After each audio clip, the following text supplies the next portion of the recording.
Hello दोस्तों, अस्सलाम वालेकुम। जय श्री राम। मैं हूँ आपका दोस्त आसिफ खान और मैं आज आपको मेरा खुद का नंबर देता हूँ, जहाँ हम आपको आप ही के लोगों जैसी हुई हॉरर घटना के बारे में हम आपको जानकारी देंगे। आज हम आपके लिए एक ऐसी स्टोरी लेके आए हैं जिसे देख के आपकी रूह कांप जाएगी। उससे पहले आपका बहुत बहुत धन्यवाद हमारे यूट्यूब चैनल को इतना प्यार देने के लिए और हमें इतना सक्सेस बनाने के लिए। और आपके साथ भी अगर ऐसी कोई हॉरर घटना हुई हो तो हमें फोन करके जरूर बताइए। मैं आसिफ खान अपनी खुद की आवाज में उसे नरेट करके लोगों के सामने लाऊंगा। आज का जो रियल एस्टेट इंसिडेंट है वो आप में से ही कुछ लोगों का है, जिन्होंने ये दर्दनाक हादसा हमसे शेयर किया है, जो अपनी लाइफ में बहुत ज्यादा परेशान चल रहे थे या अभी भी चल रहे हैं, जो नहीं चाहते हैं कि आगे आने वाली जो जनरेशन है वो अपने ऊपर ऐसा कोई बोझ उठा ले जो शायद जिंदगी भर उससे निकल ना पाए। दोस्तों, हमें हमेशा ऐसी बहुत सी लोकेशन के बारे में बताया गया है जिनके बारे में हमारे घर वाले, हमारे पड़ोसी, रिश्तेदार, सरकार तक भी हमें ये बताती है कि ये लोकेशन हॉन्टेड है, पैरानॉर्मल है, यहाँ पे जाना मना है। और कई कई जगहों पे तो सरकार की अनुमति भी नहीं है, यानी कि आप वहां पे गार्ड खड़े रहते हैं। सरकार भी नहीं चाहती कि आप रात को वहां पे रुको। जैसे कि बानगढ़ हो गया, कुलधारा हो गया, मलचा महल हो गया, क्या कहते हैं, बुईली भटियारी हो गया, संजय वन हो गया। ऐसे बहुत सी लोकेशन है जहाँ पे सरकार द्वारा स्पष्ट रूप से लिखा गया है कि आप यहाँ पे नहीं अलाउ है, जहाँ पे सरकार मना करती है। हमने भी इन सब लोकेशन के बारे में कभी न कभी तो जरूर सुना होगा। मैं खुद अभी कुछ समय पहले बानगढ़ होके आया था, हमारे रिश्तेदार रहते हैं वहां पे। मैंने खुद ने वहां पे एक ऐसा एक्सपीरियंस किया है कि मैं उस बारे में आपसे बाद में बात करूंगा। आज मैं एक ऐसा रियल एक्सपीरियंस आपके सामने लेके आया हूँ जो एक बहुत ही दर्दनाक है, बहुत ही ज्यादा भयानक है। एक ऐसा एक्सपीरियंस जो आपको बहुत कुछ सिखाने पर मजबूर कर देगा। एक ऐसा एक्सपीरियंस जहां से आप ये सीख लेंगे कि कुछ गलतियां इंसान की लापरवाही की वजह से किसी बच्चे की या किसी की भी जिंदगी छीन सकती है। आज का एक्सपीरियंस हमसे शेयर किया है राहुल जो जोधपुर के निवासी है। और कोविड के बाद 2023 में उनके साथ एक घटना हुई। राहुल एक हिंदू परिवार के हैं, पर उनके करीबी दोस्त है जिनका नाम है रूहान। वो एक मुस्लिम परिवार से बिलोंग करते हैं। तो जो रूहान है, राहुल के दोस्त, उनके परिवार के साथ एक घटना हुई। रूहान एक मुस्लिम परिवार जैसे जो एक साथ मिलजुल के रहते हैं, वैसे एक हंसता खेलता परिवार है, तो सब मतलब जॉइंट फैमिली में एक साथ रहते हैं। राहुल ने बताया कि रूहान से जो उसकी दोस्ती है वो बहुत ही गहरी है, और उसने बार बार इस बात पे जोड़ दिया कि मेरी जो दोस्ती है बहुत गहरी है, आपकी वीडियो की वजह से हमारे दोस्ती पे आंच नहीं आनी चाहिए, इस बात का हम भी ध्यान रखेंगे। ये घटना 2023 में हुई, जब रूहान का परिवार एक कोई ट्रिप प्लान करता है। और रूहान का परिवार जो था वो ट्रिपों पे मतलब ऐसे घूमने फिरने का ज्यादा शौकीन था। वो अलग अलग लोकेशन पे जाते थे और उन लोगों ने कभी न कभी बानगढ़ के बारे में जरूर सुना था। तो उन लोगों ने एक ट्रिप की प्लानिंग की जो जोधपुर की लोकेशन से थोड़ा दूर थी, और वो जहाँ पे बच्चे भी जाना एक्साइटेड थे। इन सब ने बानगढ़ के बारे में बहुत सुना था, तो इन सब लोगों ने एक मिनी बस करके बानगढ़ जाने का प्लान बनाया। बानगढ़ जो राजस्थान के अलवर डिस्ट्रिक्ट में पड़ता है, जिसके बारे में अलग अलग कहानियां प्रचलित है, जहाँ पर गार्ड्स खड़े होते हैं जो हमको इवनिंग में अंदर जाना अलाउ नहीं करते हैं। दोस्तों, माफ करना मुझे, मैं बीच में एक और इंसिडेंट डाल रहा हूँ। जो मैंने आपको वीडियो की शुरुआत में बताया था कि मैंने खुद ने इस चीज का एक्सपीरियंस किया है। मेरा एक दोस्त है, मेरा अंकल जो बानगढ़ में रहते हैं, उनका एक लड़का है। तो मैंने उसको बानगढ़ के बारे में पूछा कि भाई इसका इतिहास क्या है। तो उसने मेरे को बताया कि हाँ भाई, बानगढ़ का इतिहास तो है और एक रियल इंसिडेंट भी हुआ है। वो रियल इंसिडेंट ये है कि दो दोस्त होते हैं जो साथ में घूमने का प्लान बनाते हैं। दोनों बानगढ़ के किले के आसपास जाते हैं और दोनों के बीच में कुछ कहासुनी हो जाती है। एक दोस्त जो होता है वो दूसरे दोस्त को वहीं पे छोड़ के आ जाता है और वो घर आकर अपने परिवार वालों को ये चीज नहीं बताता है कि मैंने उसको वहां पे छोड़ दिया है। और इस लड़के को अपने दोस्त पे पूरा भरोसा था कि मैं अपने दोस्त को बहुत अच्छी तरीके से जानता हूँ, वो कैसे न कैसे करके घर पे पहुंच जाएगा। 2 दिन तक उस लड़के के बारे में कोई किसी को पता नहीं चला और 2 दिन तक इस लड़के ने भी अपना मुंह बंद रखा, किसी को भी कुछ नहीं बताया। एक रात इसके सपने में वो लड़का आता है जो उसको बाइक पे छोड़ के आ गया था। उसके सपने में आता है, उसको बोलता है, भाई देख मैं मर चुका हूँ, मेरी जो बॉडी है वो वहां पे कुएं में पड़ी है, तो मेरे घर वालों को बोल और मेरी बॉडी को वहां से रिकवर करवा। उस लड़के की एकदम नींद खुलती है और वो उस लड़के के घर पे जाके बोलता है कि मुझे ऐसा ऐसा सपना आया है कि वहां पे एक कुआं है, कुएं में उसकी लाश पड़ी है। तो सब घर वाले वहां पे जाते हैं, देखते हैं कि हाँ सच में वहां पे बॉडी मिलती है और गांव वालों की मदद से बॉडी को हॉस्पिटल लेके जाया जाता है और पोस्टमार्टम किया जाता है। पोस्टमार्टम में ये आता है कि उस लड़के की मौत 2 दिन पहले ही जब कुएं में गिरा उसी टाइम हो चुकी थी। तो ये चीज कैसे पॉसिबल हो सकती है, मुझे खुद को ये यकीन ही नहीं होता। मैं खुद बिलीव ही नहीं कर पा रहा कि कैसे कोई एक मरा हुआ इंसान अपने दोस्त को आके बोल सकता है कि भाई मेरी बॉडी वहां पे पड़ी है, मेरे घर वालों को बोल कि मेरी बॉडी वहां से रिकवर करे और मेरा अंतिम संस्कार करे। मेरे को खुद को इस चीज पे बिलीव ही नहीं हुआ। लेकिन ऐसे बहुत से पैरानॉर्मल इंसिडेंट आपको देखने को मिल जाएंगे जहाँ पे पिछले जन्म के लोग हमारे सामने आते हैं और हमें बताते हैं कि पिछले जन्म में उनके साथ क्या हुआ था, उनकी पिछले जन्म में उनकी मृत्यु कैसे हुई थी। यानी एक इंसान जो पिछले जन्म में कैसे मरा था और किसने उसकी हत्या की थी, वो इस जन्म में आके अभी बता रहा है। तो ऐसे बहुत से पैरानॉर्मल इंसिडेंट हुए हैं। जो यकीन करने वाले होते हैं वो करते हैं इन बातों पे। जिन लोगों ने देखा है, जिन लोगों ने इस चीज को फील किया है, वो इस चीज पे यकीन करते हैं कि ऐसा होता है। खैर अभी हम वापस आते हैं हमारे मेन इंसिडेंट पे, यानी भानगढ़ वाले पे, जो राहुल ने हमें बताया कि कैसे उनका दोस्त इस जाल में फंसा।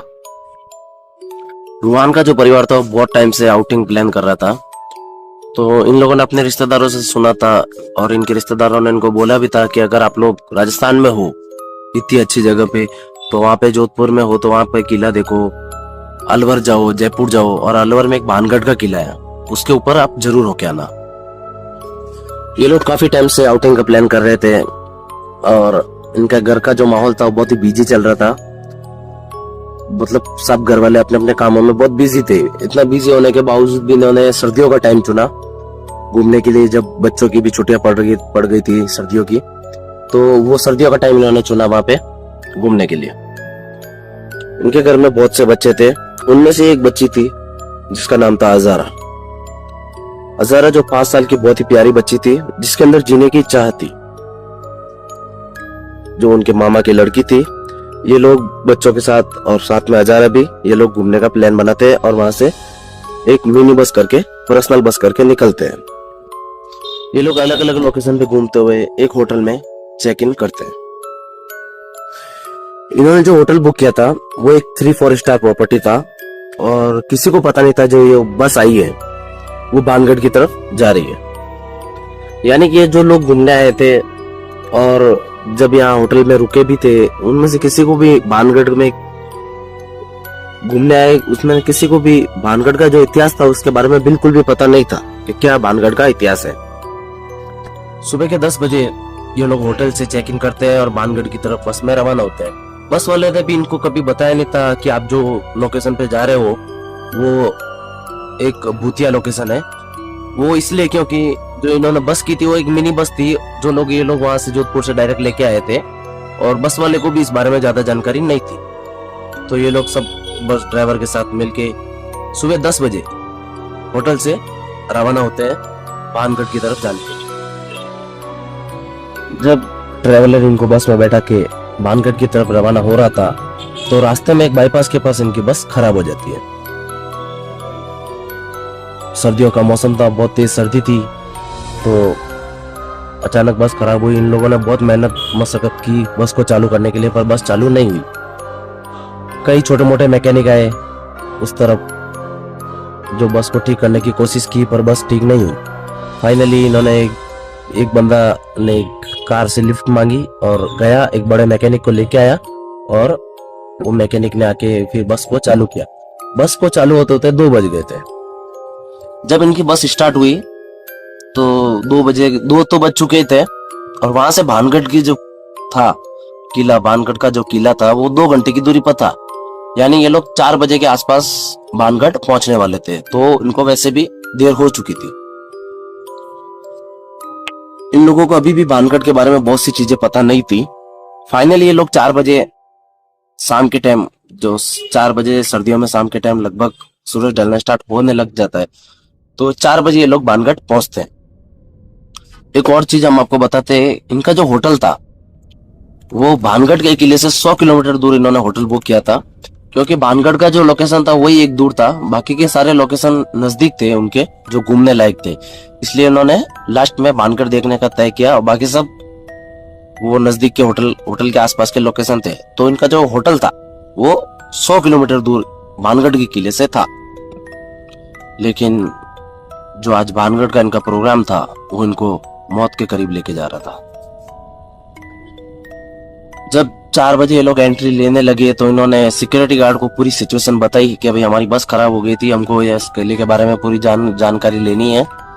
तो सिक्योरिटी गार्ड ने भी बताया कि भाई हमें सरकार से आदेश है और लास्ट 6 बजे तक हम इस पोर्ट को खुला रख सकते हैं, उससे ज्यादा हमें परमिशन नहीं। गार्ड्स ने इनको बताया कि देखिए 6 बजे के बाद हम खुद इसके अंदर जाना अलाउ नहीं करते, हमें खुद को डर लगता है, तो आपके पास मुश्किल से 1-1.5 घंटा है घूमने के लिए। गार्ड ने बड़े ही विनम्र तरीके से, बड़े प्यार से इनको पूरी बात समझाई और ये लोग मान के हंसते खेलते फोर्ट के अंदर एंट्री ले लेते हैं। वहां जाने के बाद सबसे जरूरी इन लोगों को लगा कि बच्चों का ध्यान रखना बहुत जरूरी है। ये लोग एक बड़े से बरगद के पेड़ है, अगर आप भानगढ़ गए हो तो आपको पता होगा, वहाँ एक बहुत बड़ा पेड़ है बरगद का। बरगद के पेड़ के पास में सब लोग बैठते हैं और अपना खाना पीना स्टार्ट करते हैं, नाश्ता वगैरह करते हैं और बच्चों पे ध्यान रखते हैं। इन लोगों को इस लोकेशन के बारे में ज्यादा पता नहीं था, सिर्फ इतना ही पता था कि भानगढ़ का कोई पुराना इतिहास है राजा महारानी के टाइम का। बट उनको ये नॉर्मल किसी ने बताया था कि यहाँ पे पैरानॉर्मल चीजें होती है रात में, पर इन लोगों को ज्यादा बिलीव नहीं था इन चीजों पे, तो ये लोग ज्यादा इस पे ध्यान नहीं दे रहे थे। ये लोग बस अपना एंजॉय कर रहे थे और धीरे धीरे टाइम हो रहा था, धीरे धीरे वक्त बीतता गया। मतलब सर्दियों में जैसे अंधेरा जल्दी होने लग जाता है, 5:30 बजे गार्ड्स अंदर एंट्री करते हैं और धीरे धीरे सब पब्लिक को बाहर निकालते हैं, उनको समझाते हुए बाहर निकालते हैं कि 6 बजे के बाद यहाँ पे ऐसी चीजें होती है जिन चीजों को हम आपको समझा नहीं सकते, तो आप लोग प्लीज यहाँ से निकलिए अभी। तो जो इन लोगों का परिवार था, यानी रूहान का, इन लोगों के पास गए गार्ड्स, तो इन्होंने बोला इन्होंने गार्ड से रिक्वेस्ट की कि हम लोग वैसे भी लेट हो गए थे, हम लोगों को आए हुए मुश्किल से आधा 1 घंटा हुआ है, हम लोगों को थोड़ी देर और बैठने दे। तो गार्ड ने बोला ठीक है, आप 15-20 मिनट और बैठ जाइए 6 बजे तक, उसके बाद हम आपको परमिशन नहीं देंगे। तो गार्ड ये बोल के वहां से निकल गया और बाकी पब्लिक को बाहर निकलने लग गया और ये लोग भी अपने एंजॉयमेंट में लग गए, वापस अपने हंसते खेलते बैठने लग गए, हंसी मजाक करने लग गए। 15-20 मिनट बीते, गार्ड वापस आया। गार्ड वापस आके इनको बोला भाई अभी बहुत ज्यादा वक्त हो गया है, अभी आपको यहाँ से निकलना पड़ेगा। मतलब उस गार्ड ने एकदम स्टिक भाषा में बोला कि अगर अभी आप यहाँ से नहीं निकलते हैं तो हमें आपको धक्के मार के निकालना पड़ेगा। तो ये जो चीज थी वो रूहान के घर वालों को अच्छी नहीं लगी, तो वो सब गार्ड से बहस करने लगे। तो बाकी सारे गार्ड्स थे वो सब वहां पे आ गए और इन सबको कैसे भी करके बाहर निकाला। गार्ड इनको बाहर ले जाते हुए उनको बार बार बोल रहे थे कि भाई सरकार ने साफ साफ शब्दों में मना कर रखा है, यहाँ पे 6 बजे के बाद पैरानॉर्मल चीजें होती है, हमने खुद ने फेस की है ऐसी चीजें, इसलिए यहाँ पे अलाउ नहीं है। आप लोगों से रिक्वेस्ट है, या आप लोग रिक्वेस्ट समझो, चेतावनी समझो, कुछ भी समझो, आपको यहाँ से जाना ही पड़ेगा। तो उन लोगों को ये चीज बुरी लग रही थी। ये लोग फिर भी बाहर नहीं गए, गेट के थोड़ा पहले जाके रुक गए और गार्ड से झगड़ा करने लग गए। गार्ड ने बार बार इनको समझाने की कोशिश की गार्ड ने भी थोड़ी नरमी बरताई कि अभी ये लोग मतलब जोधपुर से आए हैं, बहुत दूर से आए हैं और लेट हो गए थे, तो ठीक है 6 बजने तो इनको मार निकालेंगे। 6 बज गए और अब ये वो समय हो गया था जब कहा जाता है कि भानगढ़ के किले में भूतों की परेड होती है, यानी भूतों का मेला लग जाता है। आज तक चैनल के साथ एक पैरानॉर्मल एक्टिविटी के हेड जो है गौरव तिवारी सर, शायद नाम उनका, वो जब आज तक चैनल के साथ वहां पे गए थे रात के टाइम, तो गौरव तिवारी सर ने खुद ने ये चीज का दावा किया है कि यहाँ पे पैरानॉर्मल चीजें होती हैं। उन लोगों ने खुद ने ये चीज को महसूस किया है कि हाँ यहाँ पे पैरानॉर्मल चीजें होती हैं। उसके बाद से ही सरकार ने इस पे और ज्यादा सख्ती बरती है। 10-15 मिनट बहस करने के बाद गार्ड्स ने बाकी सब गार्ड्स को बुला के इन लोगों को धक्के मार के बाहर निकलना शुरू कर दिया। मतलब बहुत स्टिक हो गए गार्ड, क्योंकि गार्ड को पता था कि यहाँ पे क्या होता है। रूहान के परिवार को ये सब चीजें, इन सब चीजों के बारे में मालूम नहीं थी। उनको लगा कि हाँ ऐसी अफवाह फैली हुई है, ऐसा कैसा कुछ है, बट गार्ड्स को पूरी जानकारी थी, इसलिए गार्ड्स ने कैसे भी करके इन लोगों को वहां से बाहर निकालना जरूरी समझा। गार्ड की बदतमीजी को इन लोगों ने, जो रूहान का परिवार था, इन लोगों ने अपनी ईगो पे ले लिया। इन लोगों को लगा कि कैसे गार्ड हमसे बदतमीजी कर सकता है, हमको ऐसे निकाल सकता है। तो वहां पे मतलब गर्मा गर्मी का माहौल हो गया। गार्ड ने भी फिर इनके साथ बदतमीजी मतलब गार्ड ने तो अपनी कोशिश, अपना काम कर रहे थे, वो इनको बाहर निकाल रहे थे क्योंकि उनका फर्ज था वो। और ये लोग इन लोगों की ईगो पे बात हो गई, तो ये लोग गार्ड से हाथापाई तक उतर आए। तो फिर वहां पे ज्यादा गार्ड आने की वजह से इन लोगों ने बाहर जाना जरूरी समझा। फिर ये लोग जाके गुस्से में अपनी बसों में जाके बैठ गए। जब आप किसी से झगड़ा करते हैं, किसी से आपकी बहस तू मैं पे हो जाती है, तो फिर आपका ध्यान बाकी सब चीजों से हट जाता है। आपका ध्यान फिर उस झगड़े पे रह जाता है। इन लोगों से बहुत बड़ी गलती हो गई वहां पे। ये लोग फिर जाके बस में बैठे और बस में जाके बैठते, और ट्रेवल जो उनका ड्राइवर था उसने पूछ लिया कि क्या हुआ, बहुत थोड़ा गर्मा गर्मी का माहौल हो गया, तू मैं हो गई, क्या हुआ। तो इन लोगों ने वहां पे एक बहस छिड़ गई। इन लोगों ने ड्राइवर को बताया तो क्या ये भाई हम लोग अभी आए, इतने दूर से आए, इन गार्ड्स ने हमारे साथ बदतमीजी की। तो ड्राइवर क्या कर रहा था, ड्राइवर बाहर बैठ के, जो बाहर के जो गार्ड थे, ड्राइवर ने उनसे बातचीत की थी। वो ड्राइवर ने बाहर बैठे जो गार्ड्स थे उनसे भानगढ़ का पूरा इतिहास जान लिया था। तो ड्राइवर ने उन लोगों को बोला कि वो गार्ड्स अपनी जगह पे सही है, आप लोगों को शायद इसका इतिहास नहीं मालूम है, मैंने उस गार्ड से पूछा है, वो लोग जो कर रहे थे वो सही है। ये सब सुनकर रूहान के परिवार को गुस्सा आ गया। उन लोगों ने ड्राइवर को 4 बातें सुना दी कि ड्राइवर हमारे साथ आया है, कैसे उन गार्ड्स का पक्ष खींच रहा है, ड्राइवर उनके सामने से कैसे बोल रहा है, उन लोगों ने हमारे साथ बदतमीजी की, फिर भी ड्राइवर उनका पक्ष खींच रहा है। ड्राइवर ने क्या किया, ड्राइवर ने अपने फोन में से 6-7 आर्टिकल निकाले, भानगढ़ का इतिहास निकाला और उन लोगों को बताया कि भाई ये जगह सच में सही नहीं है, यहाँ पे 6-7 बजे के बाद पैरानॉर्मल एक्टिविटीज होती है और यहाँ पे अंदर रुकना बहुत ज्यादा नुकसानदायक हो सकता है, खतरनाक हो सकता है, जान जा सकती है, इतना खतरनाक चीज है ये। तो वहां पे जो जितने भी लोग बैठे हुए थे उन सब ने अपने अपने फोन निकाले और आर्टिकल पढ़ना शुरू किए भानगढ़ के बारे में। तो उन लोगों को लगा कि हाँ शायद ये चीज सही है। तब उनकी नजर जाती है कि पीछे जो बच्चा पार्टी थी वो सब सो गए।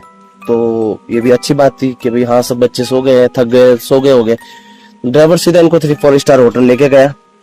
ये लोग वहां पे होटल पे पहुंचे और होटल पे पहुंच के इन लोगों ने वहां पे अपने अपने रूम में गए, सबने फ्रेश हुए और वापस रात को 9-10 बजे के आसपास ये लोग नीचे सब एक साथ मिले।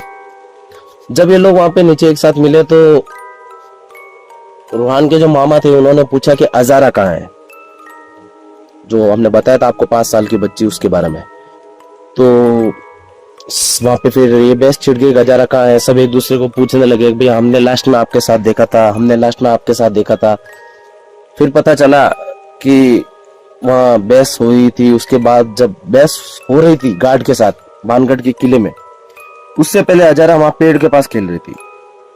उसके बाद से अजारा को किसी ने देखा ही नहीं, बस में भी किसी ने नहीं देखा।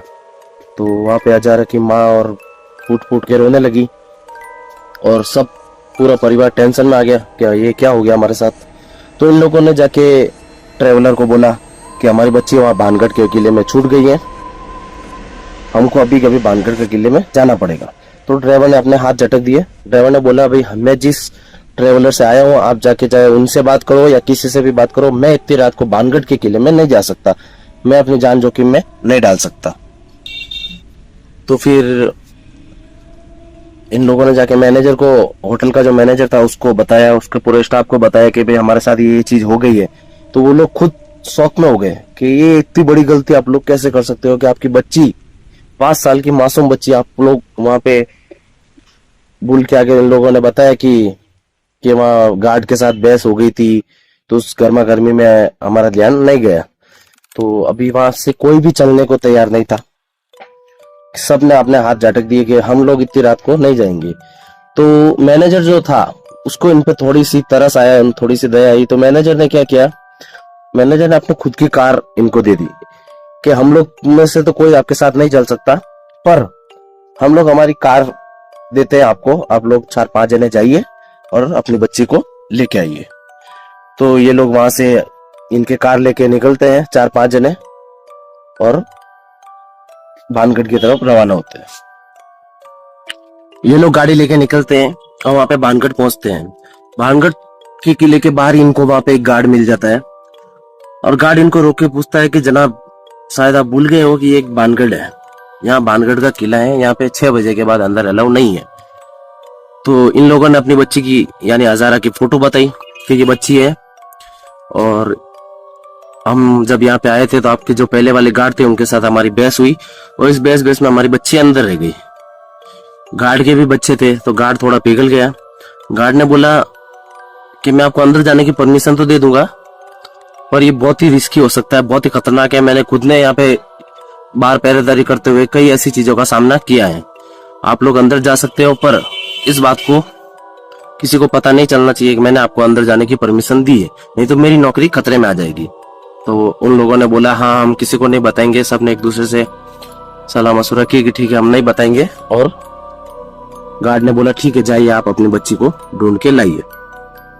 उस गार्ड ने ये बात पहले ही क्लियर की कि मैंने, मतलब गार्ड भी बहुत बुढ़ा हो रखा था, उसने बोला मेरे को 15 से 20 साल हो गए यहाँ पे पहरेदारी करते हुए, मैंने अपनी लाइफ में यहाँ पे बहुत सी चीजें देखी हैं, मेरे को बहुत अंदर से कोशिश की गई है कि मैं बाहर से गेट खोल के अंदर जाऊं, पर मैं आज तक कभी गेट नहीं खोला है। मैं आपकी बच्ची के लिए पहली बार गेट खोल रहा हूँ, इसलिए प्लीज आप लोग इस बात का ध्यान रखिएगा कि इस बात को कहीं भी ओपन ना हो। गार्ड ने इनको ये भी बताया कि अगर आपको अंदर जाने के बाद कुछ भी गलत महसूस हो, जैसे कुछ पैरानॉर्मल चीज, एंटीविटी वगैरह कुछ महसूस हो, तो आप भागना मत, उछलना मत, डरना मत, कुछ मत करना, आप चुपचाप अपने बेटी को ढूंढने में लगे रहना और कुछ भी किसी भी बात पर गौर मत करना, किसी पे भी ध्यान मत देना। ये बात गार्ड ने उनको गौर करके और याद रखने को कहा। ये लोग अंदर जाते हैं और किले का एक एक कोना ढूंढना स्टार्ट करते हैं। बहुत देर तक ढूंढने के बाद इन लोगों को नहीं मिलती है हजारा, तो ये लोग सब मिलके एक साथ कहीं बैठ जाते हैं और बहुत ही गम में बैठ जाते हैं। इन लोगों को इस चीज की अनुमति नहीं थी कि ये लोग जोर से चिल्ला सके, क्योंकि आसपास में गांव थे, अगर गांव के लोग उठ गए तो प्रॉब्लम हो सकती थी। ये लोग चुपचाप नीचे टॉर्च करते हुए पूरे भानगढ़ का चक्कर लगाया इन्होंने, पर वो बच्ची इनको कहीं नहीं मिली।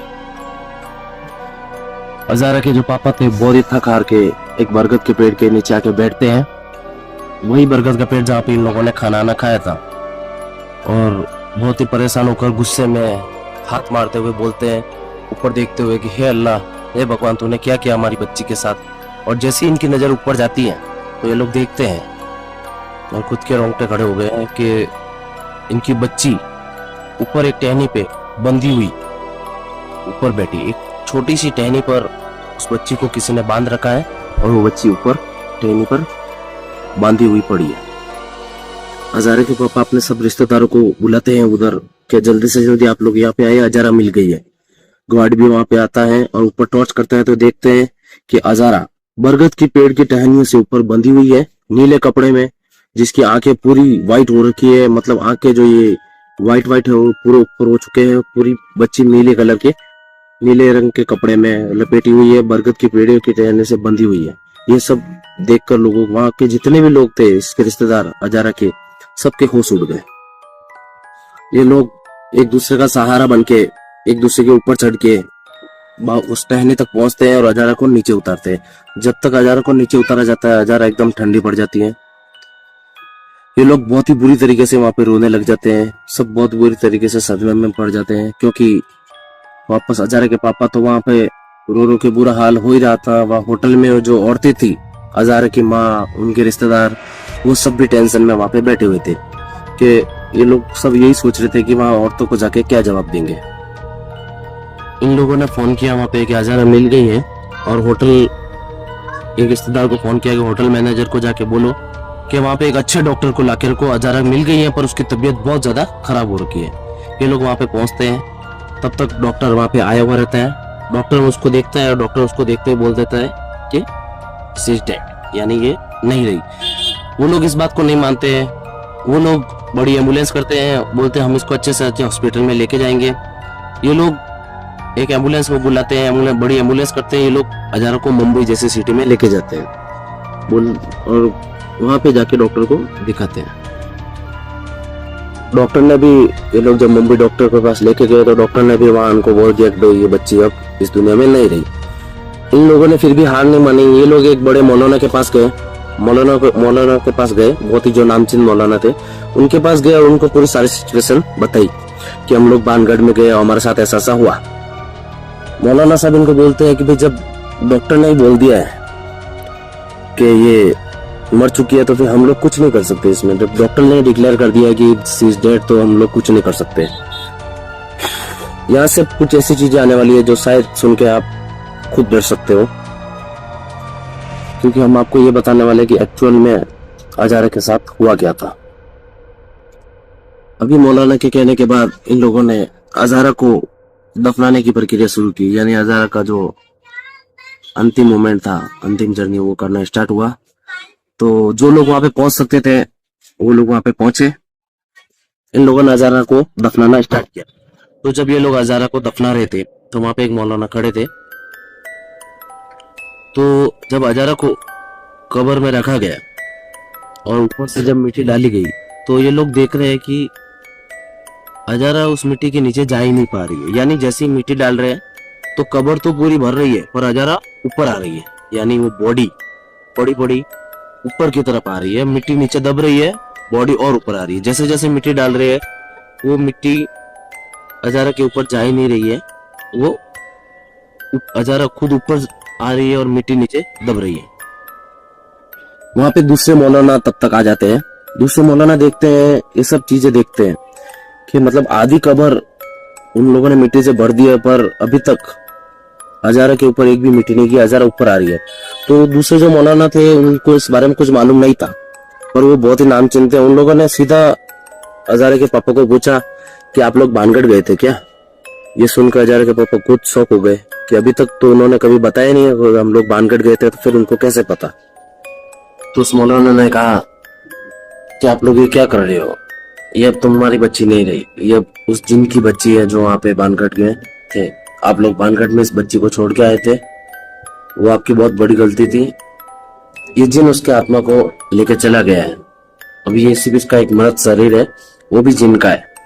इसलिए अगर आप अपनी सलामती चाहते हो, यानी अगर आप अपने और अपने परिवार की सलामती चाहते हो, और वो जो गार्ड जिसने आपको अंदर जाने में मदद की उसकी भी सलामती चाहते हो, तो आप इस बच्ची को जहाँ पे आपको बानगढ़ में जिस अवस्था में मिली थी उस जगह पे छोड़ आओ। हालांकि ये लोग इस चीज पे बिलीव नहीं कर रहे थे, पर ये लोग भी सोच रहे थे कि तो फिर कैसे कवर के अंदर मिट्टी नहीं जा पा रही है। तो फिर इन लोगों ने कहा, मौलाना की बात मानी और अपनी बच्ची को ली और उसको जैसे बरगद के पेड़ पर टंगी हुई थी उसी अवस्था में उसको टंगा के आ गए। और मौलाना ने कहा था कि पीछे मुड़ के मत देखना। हालांकि उसका बाप था, बहुत सारी इमोशंस जुड़े हुए रहते हैं, तो उसके पापा ने पीछे की तरफ मुड़ के देखा। जैसे वो बच्ची को मतलब वहां पे बांध के, टहनियों से बांध के वापस निकले और पीछे की तरफ मुड़ के देखा तो वो बच्ची वहां पे नहीं थी। तो वो जोर जोर से चिल्लाए कि हमारी बच्ची कहाँ गई, हमारी बच्ची कहाँ गई। तो सभी रिश्तेदारों ने पीछे देखा कि वहां पे हजारा नहीं थी। तो सब लोग देख के हैरान हो गए। तो ये था बानगढ़ का एक रियल इंसिडेंट। एक घर वालों की छोटी सी लापरवाही की वजह से बच्ची अजहर को, एक मासूम बच्ची 5 साल की, उसको अपनी जान गंवानी पड़ी। तो लास्ट में कंक्लूजन यही निकलता है कि आप लोगों को जब किसी चीज के लिए मना किया जाता है कि इस चीज पे नहीं जाने का, ये हॉन्टेड है, यहाँ पैरानॉर्मल चीजें होती हैं, बड़े बुजुर्ग किसी चीज के लिए मना करके गए तो वो किसी रीजन की वजह से मना करके गए। हम लोगों को ऐसी जगहों पर नहीं जाना चाहिए। तो आप भी इस चीज का ध्यान रखें ताकि आप और आपके परिवार सही सलामत रहे। लास्ट में हम आपसे एक ही बात कहते हैं, हमारे वीडियो को ज्यादा से ज्यादा शेयर करें, हमारे चैनल को सब्सक्राइब करिए, हमारे वीडियो को लाइक करिए। आशा करते हैं आपको हमारी स्टोरी पसंद आई, और ऐसी स्टोरी और ऐसी वीडियो जानने के लिए हमारे चैनल को सब्सक्राइब करें। धन्यवाद।